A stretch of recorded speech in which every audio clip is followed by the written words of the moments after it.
بسم اللہ الرحمن الرحیم۔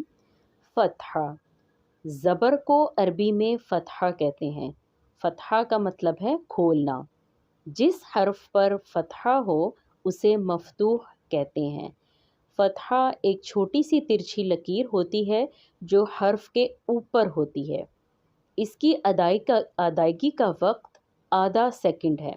اس سے زیادہ کھینچنے سے الف بن جاتا ہے جو حرام غلطی ہے۔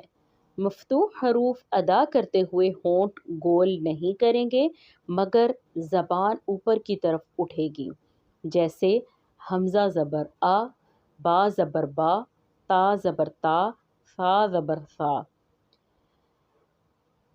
اگر اس سے زیادہ اس کو لمبا کیا جائے تو اس میں مد محسوس ہوتی ہے جو کہ غلط ہوگا، لیکن ادائیگی کے وقت اس بات کا خیال رکھنا ہے کہ جھٹکا نہ لگے، جیسے الف حمزہ زبر آ، با زبر با، ایسے نہیں، آرام سے پورے تسلی کے ساتھ اس کو ادا کرنا ہے۔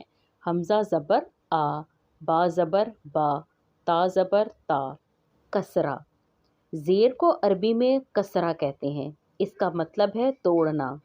جس حرف پر کسرہ ہو اسے مکسور کہتے ہیں۔ کسرہ چھوٹی سی لکیر ہے جو حرف کے نیچے ہوتی ہے۔ اس کی ادائیگی کا وقت آدھا سیکنڈ ہے۔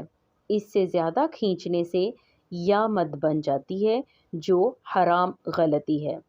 کسرہ کو ادا کرتے وقت منہ نیچے کی جانب کھلتا ہے، جیسے حمزہ کسرہ ای، با کسرہ بی، تا کسرہ تی۔ غمہ، پیش کو عربی میں غمہ کہتے ہیں۔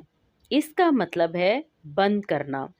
جس حرف پر غمہ ہو وہ مضموم کہلاتا ہے۔ غمہ ایک چھوٹی سی واو ہوتی ہے جو ترچھی ہو کر حرف کے اوپر ہوتی ہے۔ اس کی ادائیگی میں ہونٹ گول ہوں گے اور ادائیگی کا وقت آدھا سیکنڈ ہے۔ اس سے زیادہ کھینچنے سے واو مد بن جاتی ہے جو حرام غلطی ہے۔